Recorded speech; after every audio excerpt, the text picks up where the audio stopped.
Okay. Hello. Hello, I want hello. to introduce Jayson Davies to you guys.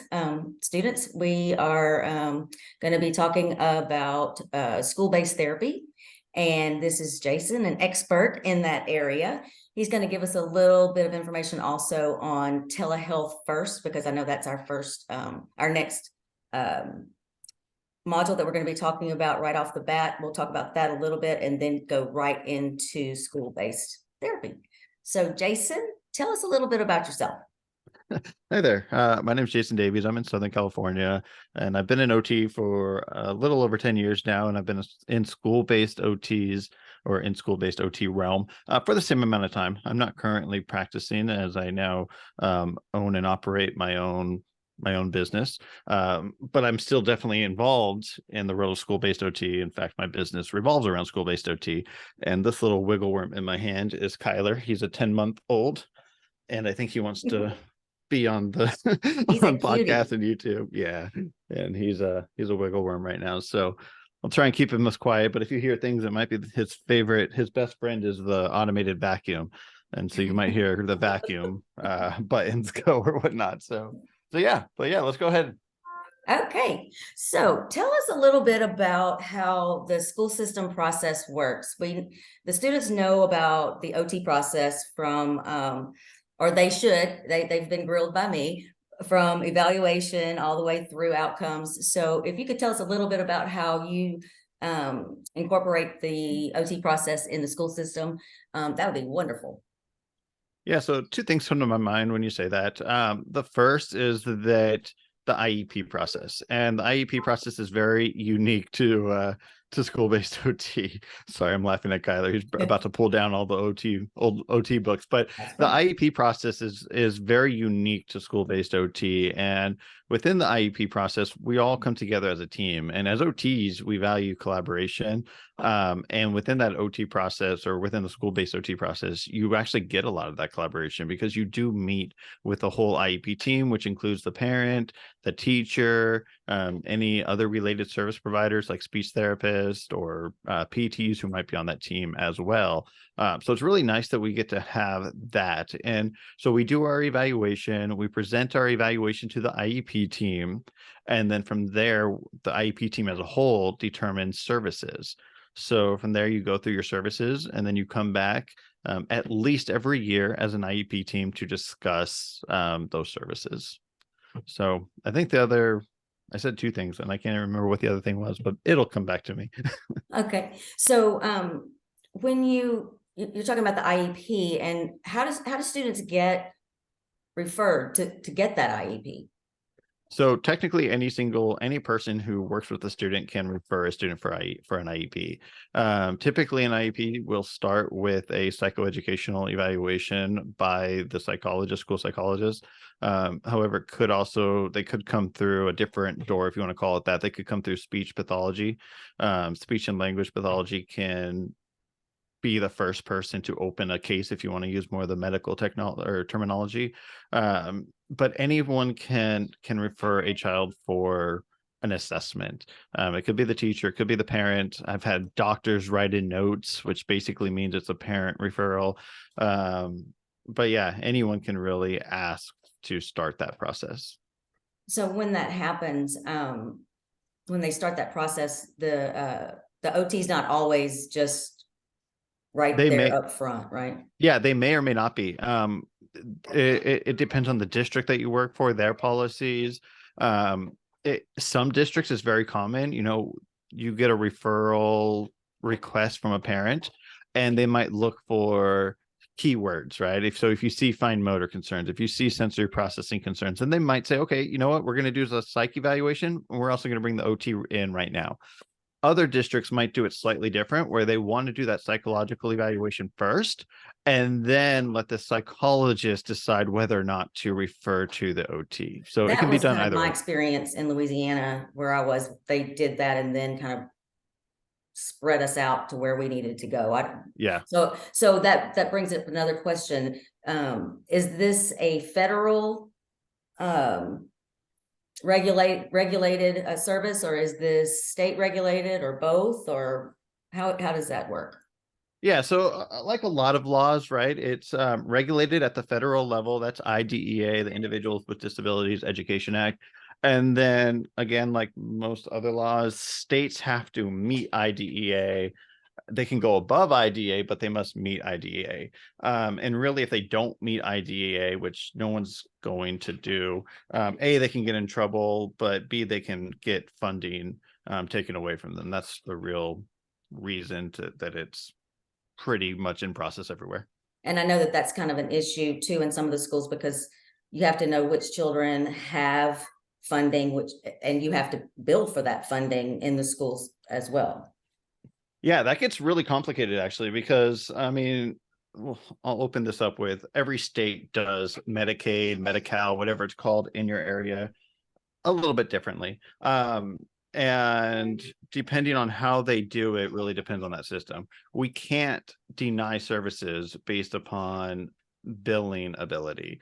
And so some states in California here, we basically just bill for everyone.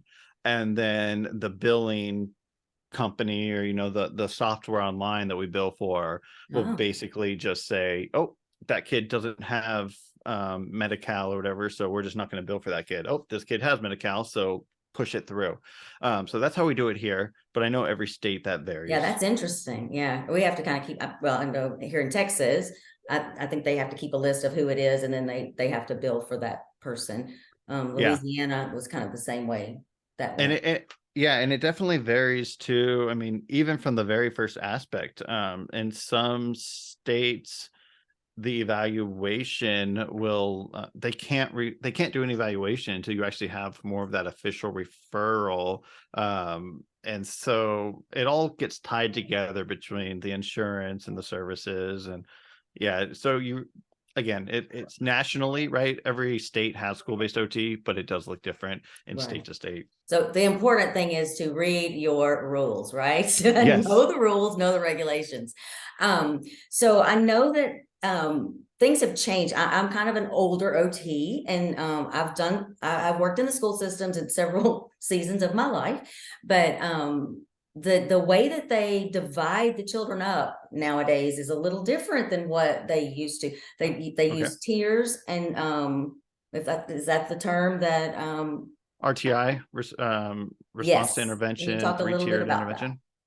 Yeah, so RTI is it's unique. It's been around since about 2004 when IDEA was reauthorized. And it's still really making its way out into the mainstream. Really, the main goal, I guess you could call it, for RTI is to actually support students before they need a referral. And so you talk about tier one is going to support 100% of students. Doesn't matter, special education, general education, tier one's going to support them all. Kind of It's like also known, universal design. Would that yeah, be exactly. They call it in the schools first best instruction. So making sure that the teachers are providing that first best instruction to every single student. OTs can support that by training teachers and giving teachers information that they might not get otherwise, such as physical activity so often throughout the day will help with students learn. We can provide in services to teachers so that they understand that. Now, even though RTI is going to support 100% of students, it's not going to support every student to the maximum extent that they need. So that's where you get into tier two, which I like to call tier two kind of the small group or classroom level intervention, supporting a classroom as a whole, as opposed to the entire school. And Mhm. then you get into tier three, which is more smaller groups or even potentially individual basis working with students. In some areas, they call tier three special education, not in all areas, but that is the case in some places. So that's where under tier three, that's where OT comes in, and our mode of intervention could be direct service versus group service versus consultation. Is that Uh, correct? to some extent, yeah. I mean, I like to think of tier three as the OT being a part of the team, but may or may not be providing direct services. They may be sitting on an IEP team or a 504 team, as it's called, and providing general strategies for the teacher to try.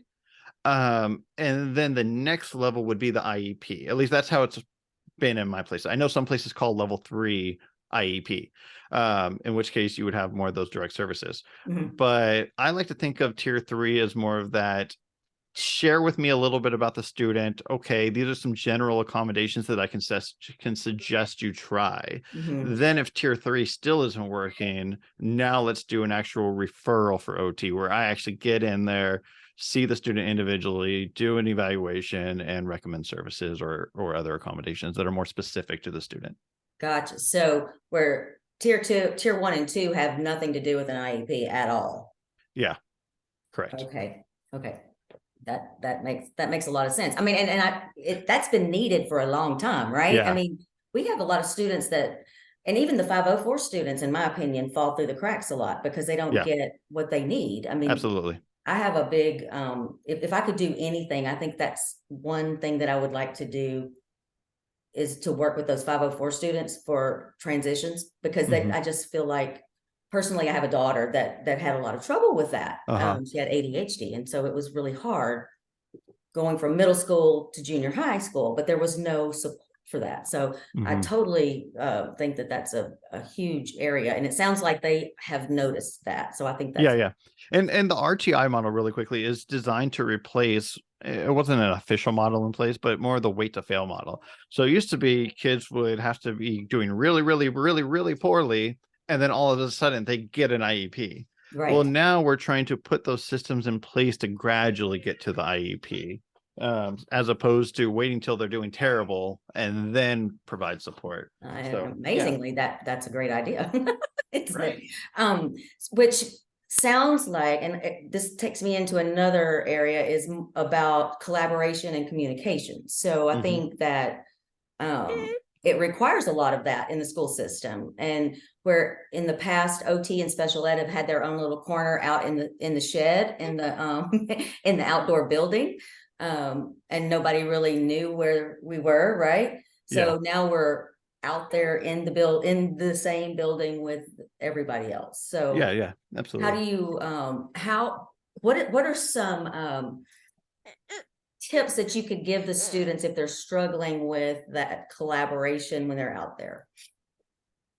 I would say this is one thing that a lot of OTs forget. We're in the school-based world. We are in the educational world. Right. Um, right. Teachers aren't in an OT world. OTs are in a teacher's world. And I think it's important to just have conversations with the teachers. And every teacher has curriculum, right? Yeah, every state, most states are using Common Core. I think Texas might be one of the few that's not using Common Core, but they still have standards of some kind, Oh yeah. and the teachers are working to the standards. Now, so ask your teachers, what are the standards that are most important to them at this time, and find out how can OT support those standards. Um, you might find yourself in a different type of classroom where standards aren't as important. Life skills types of classes. Maybe they're working on something else, but they're still working on something that's important. Sorry. He's very adamant about getting to some woo tape. So he's going to have the woo tape. Um, so, but that's the biggest thing I can say is just don't be scared to talk to teachers and ask them, what's important? How can I support you? What's important to you? What's important to the kids? If you're unsure where to go with one particular student, ask the teacher, ask the parent. A year from now, at the end of the school year, what would you really like to see this student doing? And then you can work backwards from there to determine if OT is the best person to support that in a way. Okay. Do you work with a lot of assistants, and have you experienced with a lot of OT assistants? OT assist codas or CODIS? OTs. It's been a while. I did in my first position as well as in my second position. I did work with OTAs, just two. I had one in the first position, and I had another one in the second position. So a little bit, just really briefly, kind of how it worked for us. The OT myself, I did most of the evaluations, or I did all of the evaluations, and then I would take on some of the more less frequently seen students. So the consult students, Hmm. maybe some of the students who were seen every other week or Yeah, so like twice a month. And then the OTA would work mostly with the students that needed or had direct services twice a week or every week. She saw those kids. Okay. So that's how we kind of split it up. So that you're talking about every week or consultation, and I know this is always a question the students have, and we as seasoned therapists don't see it as a problem anymore, but how do we decide how often that these students need us, you know? Oh gosh. I just gave an entire 1 hour presentation on that exact topic 2 nights ago. We might need to see It's very that. tough. Yeah, so it's tough. And there's a term in special education and education as a whole. It's called LRE, least restrictive environment. And we Mhm. always want to keep kids in the least restrictive environment. In general, the least restrictive environment is the general education classroom. When you're pulling students into, or when they are attending special education classes, they are in a more restrictive environment. If they're in a residential placement where, they go live at a school site, that's like the most restrictive environment, right? So the further you get away from general education classrooms, the more restrictive they're becoming. Now, every time that you pull a student as an OT from their classroom, you are pulling them into technically a more restrictive placement for that 30 minutes or however long it is.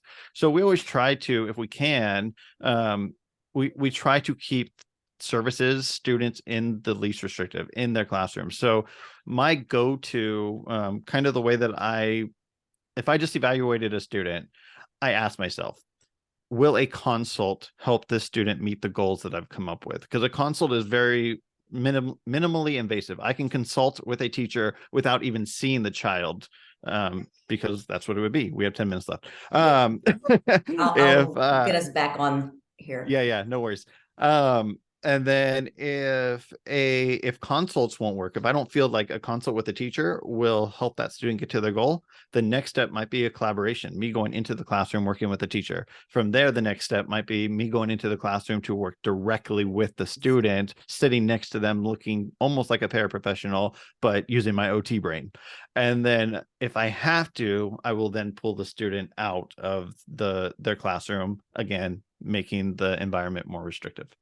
I have often thought about the working in the classroom with the student as like the ideal thing to do, or with Yeah. the teacher, but not always had the buy-in from the teachers to Yeah. do that. And I know that is you have to really earn their trust and make a Absolutely. relationship there. So that's definitely a relationship building process. So what I'm going to do right now is we'll stop and I'm going to restart this because Okay. students, I only have 45 minutes allowed on my Zoom. So I'm going to start it back up. Y'all can take a break and we will come right back after this after this commercial break. Here we go. All right, I'll be Awesome. right back with you.